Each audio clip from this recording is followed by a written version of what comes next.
pensamento. O nosso amigo aí, ele foi muito sensível, realmente, comparecer aqui, foi um herói, até eu diria, né? Virou vitrine, veio aqui na condição de vitrine, mas se comportou como gentleman, como um cavalheiro. E eu gostaria que você procurasse levar para os seus superiores em Brasília, da NTT, um resumo do que foi aqui. E eu quero chamar a atenção de uma coisa que cada uma das pessoas falaram. Você viu a preocupação das pessoas com o trem de passageiros, com o passageiro, que a carga, você tem realmente essa briga, carga e passageiros. E a NTT hoje parece que ela está voltada só para a parte de carga. E há um anseio nosso, em função dos engarrafamentos nas rodovias, dos acidentes, das mortes, das confusões, o pessoal está começando a acreditar no trem como uma possibilidade de melhoria da mobilidade. Não é o trem metropolitano, é o trem de média distância, é o trem regional que poderia, talvez, trabalhar nessas linhas aí. Eu acho que no Pio, embora você tenha afirmado que existe um espaço para trem de passageiros, eu quero registrar um fato aqui que eu comprovei. Quando eu trabalhava no BNDES, a gente já estava analisando, um dos últimos projetos que eu analisei foi a expansão da Ferronorte, que é o prolongamento lá do Alto Araguaia, chegando a Rondonópolis, 250 quilômetros, no limite ali de São Paulo, da fronteira, entrando no Mato Grosso, indo para Rondonópolis, e mais tarde chegar em Cuiabá. Projeto antigo, da época do Lacir. Esses 250 quilômetros só tem uma estação.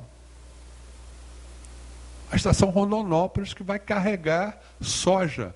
E depois ele passa longe das cidades. O trem hoje, na concepção de passageiro ou de alta velocidade ou carga, ele para o mínimo possível nas estações. O cargueiro também.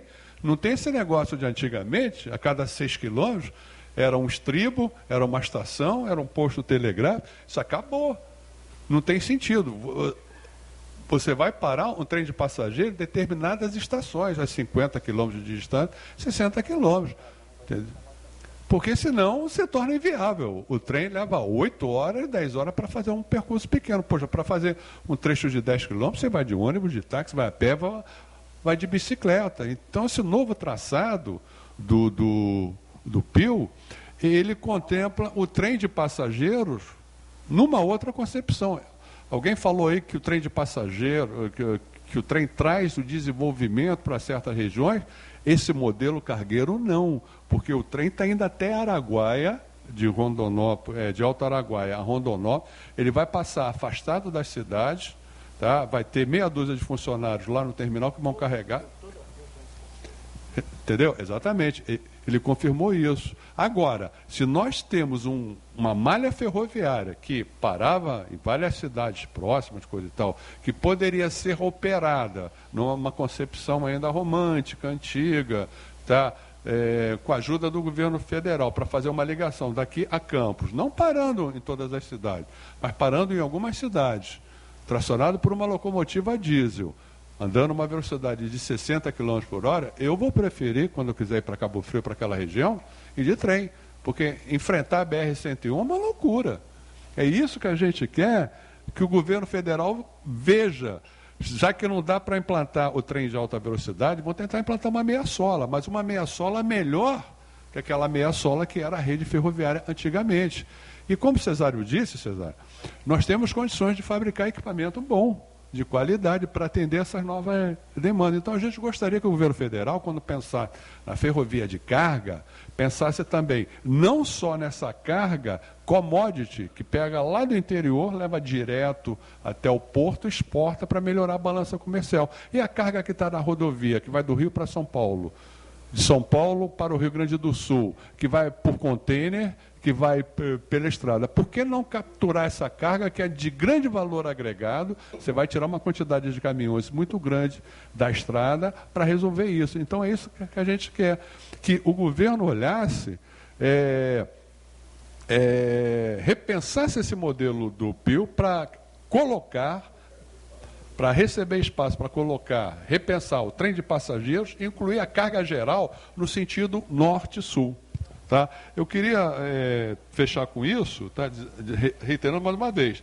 Tá? A gente concorda com o Pio, com esse novo traçado, a ideia da ferrovia nacional é muito boa, a integração é fundamental, unificação das bitolas, isso é perfeito. Tá? Mas acho que está faltando esse tempero de pensar no passageiro, de pensar também na carga geral, que ela não está contemplada. Tá? Queria aproveitar para agradecer ao Clube de Engenharia o convite, né? Muito honrado, agradecer a presença de vocês que nos aturaram até agora e vou passar para o Zé Cássio aqui fazer o fechamento aqui. Qual? Do Barrinho?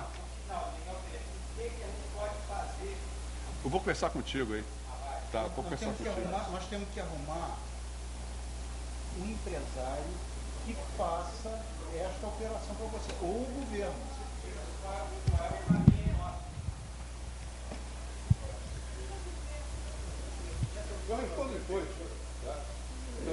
Cara, você...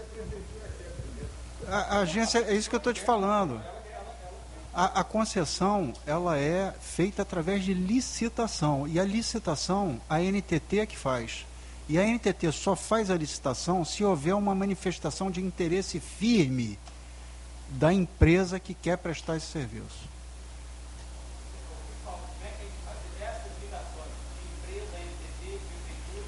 Se tiver uma empresa efetivamente interessada em prestar um serviço de transporte ferroviário, tem que procurar a NTT. Tem que procurar.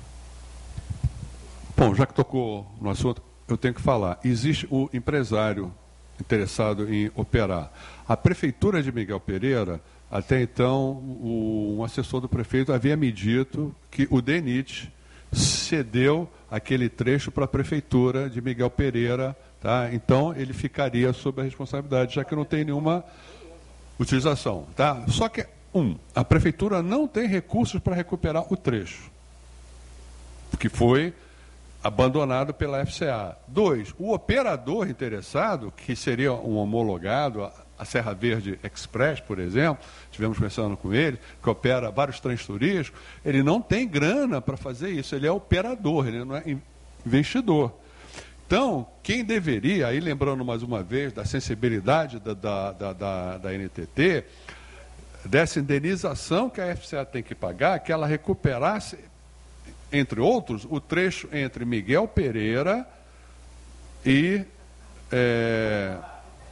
Conrado. São 16 quilômetros, 20 quilômetros mais ou menos até lá, que recuperaram, porque estava sob a responsabilidade dela, roubaram os trilhos, deixaram estragar e ninguém fez nada. Então ela deveria repor isso.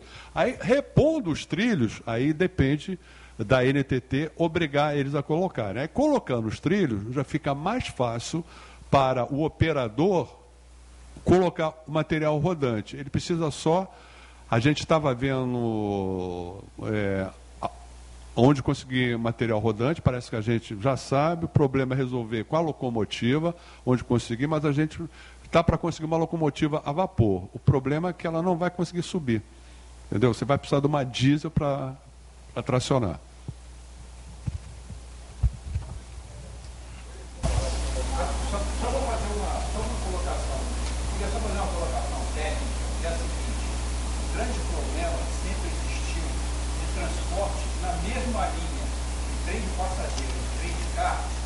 Resume a velocidade. O Mauro colocou uma informação importantíssima. Quando a gente fala 37 toneladas por eixo, um vagão tem 4 eixos. Eu preciso explicar no celular, só num vagão, você já está levando 148 toneladas. Imagina um trem, 150 toneladas. Imagina um trem, tá, com 80 vagões, multiplica por 150, quantas toneladas esse trem está arrastando? Imagina esse trem, ele vai ter que circular com 60 km por hora, 60 km por hora, mas cá, ele tem uma determinada exigência técnica e de superelevação nas curvas. Você andar com 60 km por hora com um trem romântico é viável. Para um trem de passageiro, ninguém vai querer andar 60 km por hora. Vai ter que ser um trem mais rápido. Aí você já está comprometendo a superelevação, porque quando for passar o trem de carga com 150 toneladas em cada vagão, ele vai começar a desgastar o trilho interno, que ele vai jogar mais peso para o trilho interno. Então, existe uma série de fatores que também comprometem a utilização na mesma linha de trem de carga e trem de passageiro. No caso das linhas antigas da rede ferroviária, você colocar um trem de turismo, 60 km por hora, ótimo. Agora, no trem de passageiro, alguém vai querer andar 60 km por hora para fazer um percurso, uma viagem, entendeu? Então, tem que ser pensado isso também. A gente tem que pensar isso também. Conforme ele colocou, 37 toneladas por eixo é uma carga muito elevada, entendeu? Então, para compatibilizar, sempre foi o problema. Você vê, no caso do subúrbio aqui, que só passa trem de passageiro, é uma beleza. Você tem raios de curvas maiores, você pode desenvolver uma velocidade maior, tá certo? Agora, quando você tem trem de carga, aí o negócio complica. Eu sei, mas eu acho que não é hora da gente aqui agora começar a discutir tonelagem de linha e tal, né? Então, queria encerrar aqui. Tem uma pergunta ainda. Bom, tem uma pergunta aqui da Sandra que eu vou responder antes, depois eu vou fazer o meu encerramento. Então, a Sandra pergunta se é possível fazer uma ação no IPHAN para tombar toda a malha do século XIX. Essa aqui é a pergunta dela, né? Acho que é possível, mas é pouco provável de dar certo. Porque o tombamento simplesmente não garante nada. Você tomba, que você impede só a erradicação, mas não ocupa, né? Então, o próprio IPHAN é muito resistente em aprovar projetos de tombamento se não houver uma sustentação em cima de um projeto que esteja quantificado e que tenha quem suporte. Então, se nós queremos tombar, nós temos que mobilizar as nossas prefeituras locais, as nossas empresas, os nossos grupos, para que se faça projetos de tombamento que tenham a tal da viabilidade econômica. Tá? Bom, eu quero também agradecer a presença do Mauro aqui. Eu acho que o Mauro é um herói, né? Eu dificilmente aceitaria esse papel, porque esse papel é difícil, eu sei disso. Ele tem que falar o que ele acha, mas também tem que falar o que ele não acha, né? O que a agência acha, e para mim ficou meio confuso aqui, até que ponto ele está falando o que ele acha e até que ponto ele está dizendo o que a agência acha, né? E eu acho que tem certas coisas, Mauro, que a gente precisa tomar cuidado, né? Então, você tentou aqui falar que nós não vamos erradicar nada, nós vamos substituir. Essa é uma questão de linguagem, tá? Claro, se você tira um negócio daqui e rapidamente bota outro aqui, você está substituindo, você não vai dizer que você está erradicando. Agora, se você tira um trilho daqui para botar outro trilho daqui a 5 anos em outro lugar, você está erradicando sim. Então, a questão é essa, você não se pode confundir com palavras, né? Outra questão, você falou que a agência fez um estudo de viabilidade econômica e decidiu que tem 8 trechos, ou 7, não sei, que são economicamente inviáveis, e tem outros 20 que são economicamente viáveis. Eu desconfio, desculpe, eu desconfio disso, acho que a agência não fez isso. E se fizer, ou se fizesse, ou se fez, deveria publicar, deveria estar isso bem visível. Por quê? Porque eu já fiz muito estudo de viabilidade e eu sei que um trecho não pode ser inviável nem viável. O que é inviável ou viável economicamente é um projeto, não um trecho. Então, se você já está falando que tem trechos que são inviáveis, eu já estou desconfiando da qualidade desses estudos. É isso.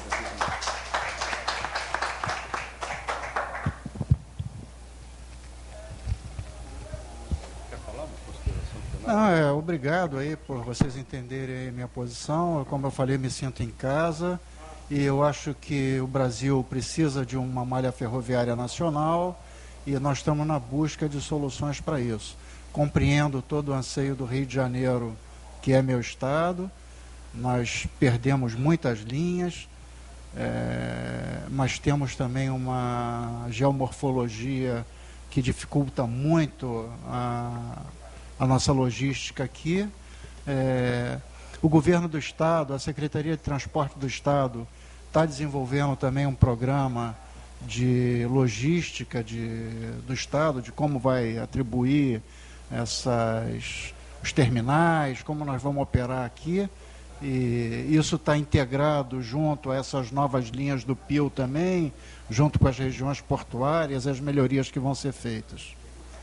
Muito obrigado, desculpa as minhas emoções, perdão, meu amigo, se às vezes a gente discordou ou falou alguma coisa de forma diferente, mas eu sou pró-Barrinha. Mas enquanto a NTT, a Barrinha só com empresa operadora. E é isso. Bom. Ou o governo do estado, ou a prefeitura, Nós praticamente conseguimos cumprir o cronograma. Queria agradecer ao Mauro Simões, o Antônio Pastore, o Zé Cássio, pela brilhante apresentação que vocês fizeram aqui. E o resultado dessa gravação, dentro de uma semana, a gente já deve estar com ela disponibilizada aí, vai ser enviada para cada um dos participantes da mesa de abertura e disponibilizar no site. Foi feita uma proposta inicialmente aí da criação de um fórum. E conforme a UiARA convidou, na sexta-feira tem reunião do Fórum de Mobilidade, nós podemos discutir. E dizer também que o clube está de portas abertas. Se a NTT quiser fazer uma audiência pública, uma consulta